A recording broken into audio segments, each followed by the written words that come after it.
UMCU members continue their strike at Lonmin in Marikana in the northwest, and DA petitions President Jacob Zuma to refer the Protection of State Information Bill back to Parliament.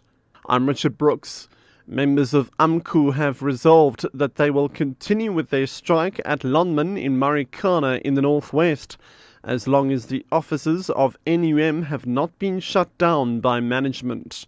Local UMCU leaders addressed thousands of members at Wonderkoop yesterday afternoon. The leaders say the mining company has refused to close all offices belonging to NUM. Lonmin has since shut down 13 of its shafts.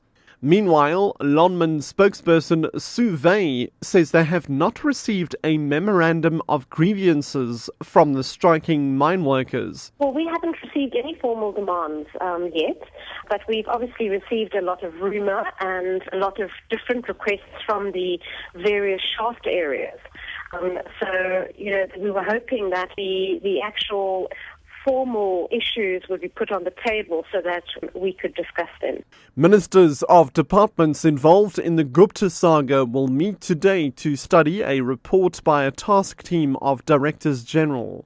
Justice Minister Jeff Radebe received the report yesterday. The team investigated the landing of a private aircraft chartered by the Gupta family at Waterkloof Air Force Base about 2 weeks ago. Government has made it clear that the report will not be made public at this stage.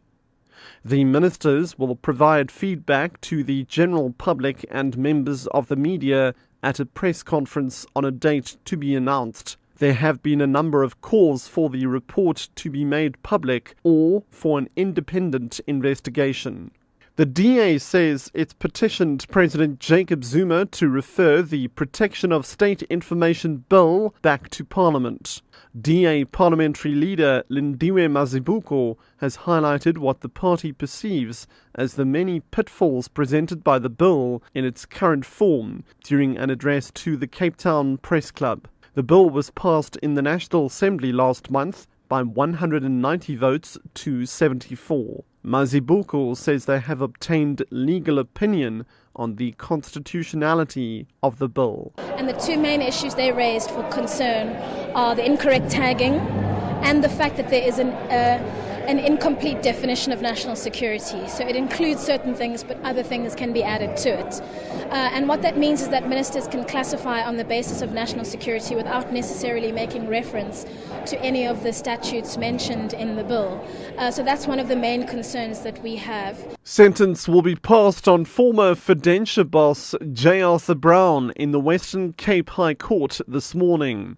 Brown was convicted last month on 2 charges of fraud after admitting to having made misrepresentations in handling the investments of asset management company Matco and the Transport Education and Training Authority TETA. Vanessa Puna has more. The end is in sight to what Brown has on numerous occasions referred to as a 6-year-long ordeal. He was first arrested in 2007 and faced over 100 accusations, ranging from money laundering to running a pyramid scheme. At the time, it was labelled one of the biggest financial scandals in South Africa's history. The result was that Fidentia was placed under curatorship. Now, facing a prescribed minimum sentence of 15 years behind bars on each fraud charge, Brown says he accepts responsibility for what he's done wrong. He has, however, vowed to continue helping disgruntled beneficiaries of pension funds invested in Fidentia to recover their monies from curators. Vanessa Puna, SABC News, Cape Town.